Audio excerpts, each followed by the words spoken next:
Everybody, Dr. Rob here, Facebook Live. How are you today? Thank you for giving me the idea on what to talk about.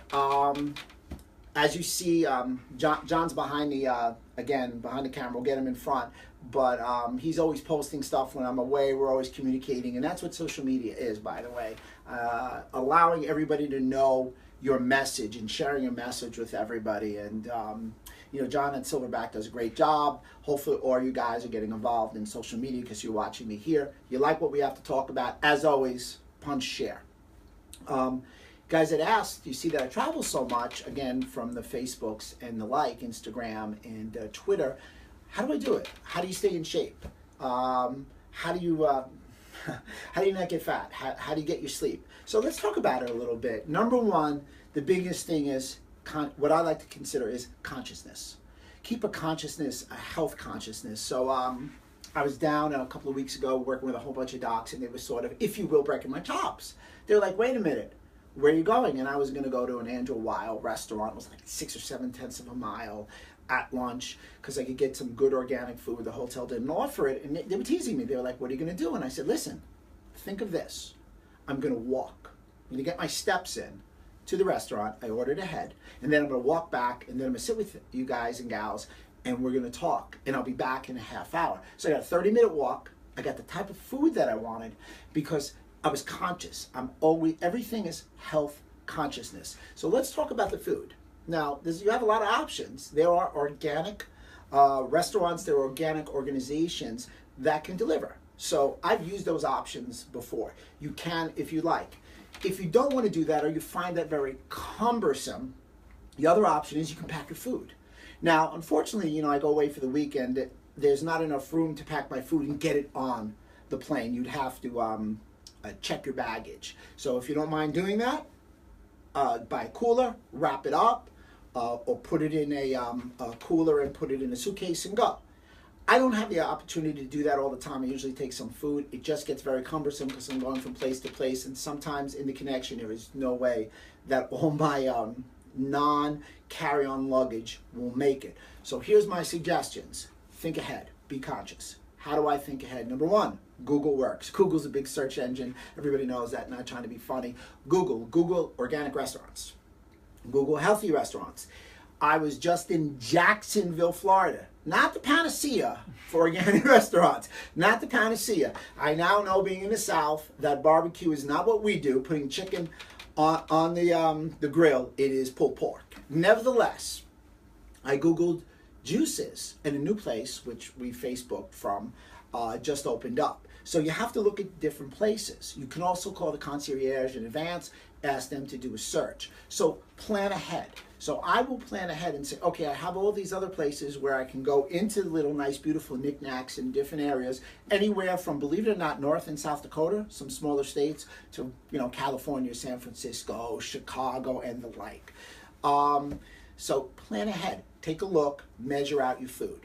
I carry gluten-free organic oatmeal, so I always have something to make with me. I carry it in one of my carry-on bags. I also carry some hard-boiled eggs, avocados, things of that nature. Snacks, real important, like almonds, raw almonds. So I'm always having a snack. When I'm working for my nutrition companies like Metagenics, they always have stuff there. So they always have a shake, some bars, or I bring the bars. Acronia does a great job. They'll get me some food. And you can check the hotel. You can ask the hotel and say, can you make something gluten-free and organic? Do you have that? If not, if it's farmed, could you give me the farm and can we check? So you have to take a little time. But the food is a key component, and you can pack some with you if you're not allowed to order and pack it all. So I think we did a pretty good job covering the food. As you guys know, I eat 4 or 5 times a day. Exercise. So got a couple of options. So 3 options. I don't carry anything with me because, again, I'm short on space. A couple of suits, laptops, workout gear, and the food. So a lot of these hotels, have gyms, hotel gyms. So in a hotel gym, they've got an elliptical if you want to do steady state. They have floors and walls, and they usually have balls, and they usually have, like a physio ball, and they usually have dumbbells up to 50 pounds. So you have all your workouts that you can really do. So I was just down in Jacksonville again, And in the gym, they had a pull-up bar. They had dumbbells up to 50 pounds. They had a couple of machines, which I didn't use. They had a rower, which is rare, but they had a rower. So I had my optimum ideas of what I needed to do and work out. And of course, they had the elliptical and a treadmill and a bike and the like. So I was able to do everything that I needed with the 50-pound dumbbell. So what did I do? I did some thrusters. I did some chin-ups and thrusters. That's a CrossFit workout. I did burpees. I did core. I rode. So I was able to do the different things within there. In addition, they had an Anytime Fitness, which cost me $10. I walked. It was 4/10 of a mile, and I walked in there on one day. I was there for 3, and on that day, I used a barbell, and I did what we call a barbell complex. So you have to search, you have to look. In addition, there's been many times I've got my workout in my hotel room because, like I said, we've got a floor and a wall. Now, if you can do handstand push-ups, go for it. I can't. My shoulder flexibility doesn't allow me with my injuries, but I can do push-ups, I can do air squats, I can do planks, I can do burpees. There's concrete outside. You can go for a run. So you have options. You just have to make it a choice. You can go to a gym to pay a guest fee. You can use a hotel gym, or you can simply, very simply, use your hotel room, when that's been one of my biggest vehicles. In addition, there was one time I wanted to do stairs. Very simply, I just found the stairs at 6 o'clock in the morning and ran up and down the stairs for 45 minutes, up, down, high intensity interval training. So you don't, if you want your deadlift to be 700 pounds, you may not be able to do that on the road, but if your fitness and health is your premium, you should have the consciousness and consistency to do so. Sleep. Sleep can be difficult going to different time zones. That may be the hardest thing to do. Always remember one pillow. I've seen some people travel with a sleeping pillow. One pillow is a big option. Strongly recommended. Typically when you go into a hotel room, what do you see? 3 or 4 different pillows. It's not going to work. One pillow for your head, neck. Your head should be in a parallel position. Try and get your standard sleep. I'm a little weird or lucky. I don't need as much sleep as everybody else, so I'm able to sleep 3 hours less than the average person. But with that being said, nevertheless, you still need to get rest, relaxation, and some sleep. Also, flying. Well, I can tell you this. Having injured my back, there is nothing worse than taking a plane.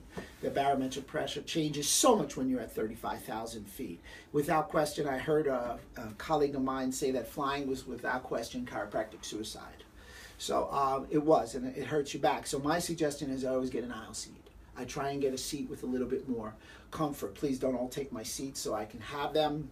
I use my points because I travel so much. And with that aisle seat, I'm always every hour, sometimes it's a 2-hour flight. Once in a while, it's an hour shuttle, a lot of 4 or 5 hour flights. I stand up and I'm able to stretch my legs. I stand, I try and walk if I can, but I'm able to stand.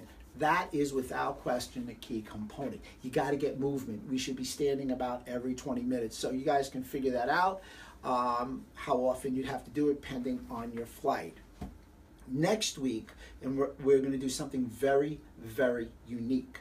We have a lot of people asking a lot of different questions. So if you have anything that you want me to talk about or a question, IM us, email us, let John know. We're going to go between 10 and 20 questions. We're going to do a Facebook Live next Tuesday at 2 o'clock where we answer all your questions. We already have a list of some people have been asking. So if you have anything that you specifically want me to demo, talk about, whatever you want, send in those questions. John, do we have any questions for today?